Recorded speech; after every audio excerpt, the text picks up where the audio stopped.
Hi folks, welcome back to Stacey Can. Today I am preserving maple strawberry smooch. Doesn't that sound cute? I got this recipe from the Ball Canning book. And as you follow along, if you want to follow along down below with the show notes, please do. And while you're down there, hit like and subscribe because all the ingredients will be listed there as well. But this is a fantastic dessert topping. Pour it over and mix it in with a smoothie. You pour it over pancakes and waffles, which would be decadent.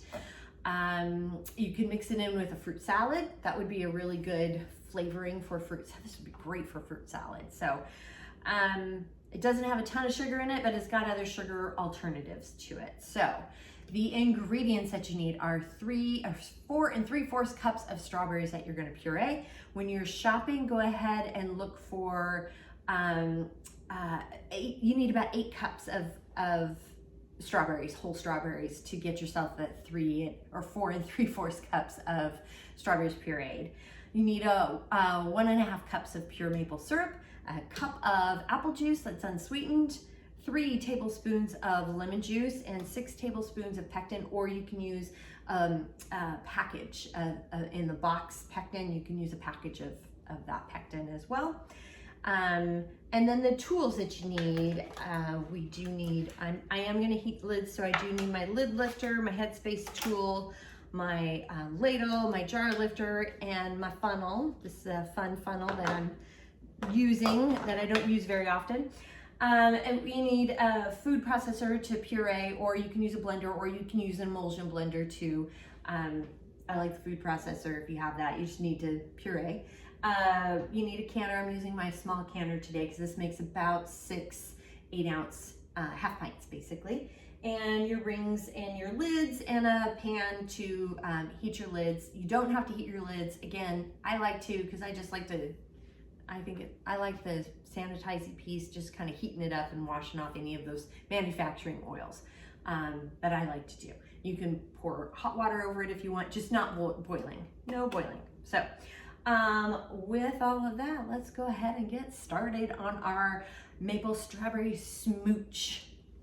Alrighty, so I've got the berries here that I've rinsed, and I'm just kind of cutting some of the not so desirable pieces off of. And then you can also take out the hull if you would like. It's recommended that you do so. You can also do it this way and just kind of cut it out. That's one way to do it as well.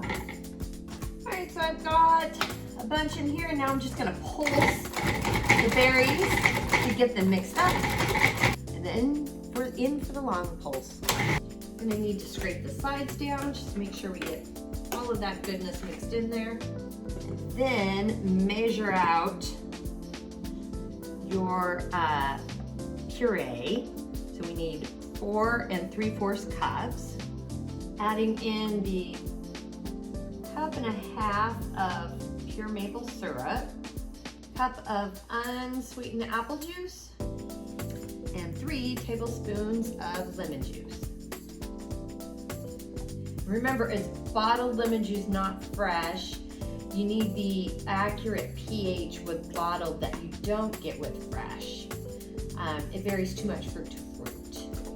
So I've got the strawberries combined in that are pureed, the maple syrup, the apple juice, and the lemon juice in the pot. And I've got the heat up to high, and we're gonna bring this to a boil.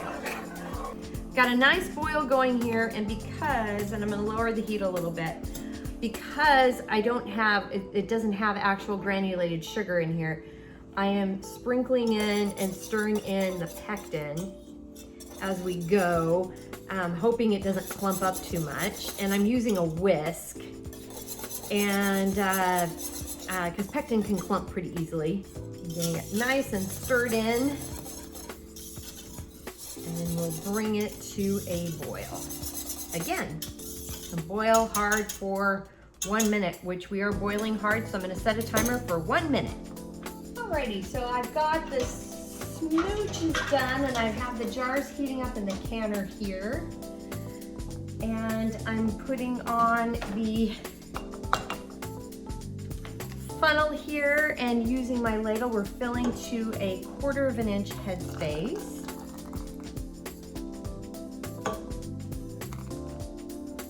It does say to bubble if needed, but I don't like bubbling with when I'm using Pectin because I think it sets up too quickly. So that is 1/4 inch. Now I'm going to use my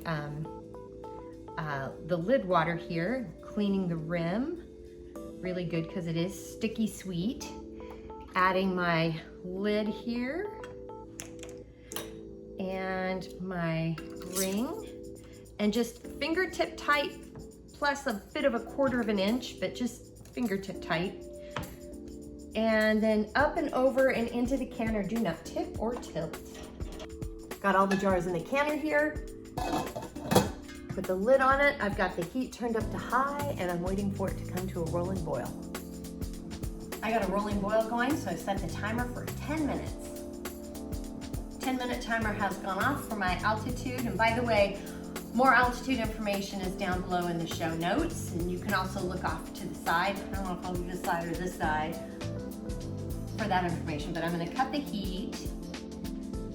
And I'm going to very carefully remove the lid, open the lid away from your face, or get yourself a facial you don't want. That's very hot. And I'm going to set another timer for 5 minutes. This will give the food in the jars an opportunity to settle and before removing them, and that helps with the sealing process. 5-minute timer has gone off to settle the food in the jars. So I'm going to go ahead and remove the jars. There's going to be some water on top of them. Don't worry about that. Just carefully remove the jars. Just don't tip or tilt it. The water does evaporate on its own. Check out that color. Isn't it pretty? And here is how we make some maple strawberry smooch. It is so good. Really tart because it doesn't have a ton of sugar in it, which is nice. And with the with apple juice and the lemon juice in there, and then the maple syrup isn't, especially a regular pure maple syrup that doesn't have a lot of corn syrup in it, etc. The sweetness, it's sweet enough, but it has got a real tart punch to it, which is fantastic. And there's a hint of maple in there, but it's not that strong. So if you love something super mapley, it's not super mapley. But it's so good. It's so good. And this would be a really great addition to somebody who's really need to kind of watch your sugar intake. I realize there's maple syrup in here, but most of the ingredients in this recipe does not have, it's not a lot of sugar in it. So aside from the berries and the pure maple syrup, that does have some natural sweetness to it, as well as the apple juice. But again, it's unsweetened apple juice. So there is sugar, definitely sugar in it, but it's much less than a traditional jam or jelly. So keep that in mind. Really great, really fantastic flavor. Kind of reminds me of the rhubarb recipe I made before, which is got rhubarb and strawberries in it. Fantastic, really great recipe. Not super sweet and real tart, and got a real strawberry forward flavor to it. So it's highly recommend. The recipe for this is down below in the show notes. And while you're down there, please hit like and subscribe because that does help. And if you have any questions, comments, suggestions, feedback, concerns, by all means, please reach out to me. I'm on Facebook at Stacey Can. You can add me on Instagram and TikTok at Stacey Can. My website is www.staceycancan.com. My email is info@staceycancan.com. I'm also on LinkedIn and Pinterest at Stacey Can. And check out my website for my latest blog and newsletter edition. So thanks so much for joining me today. And until next time, happy canning.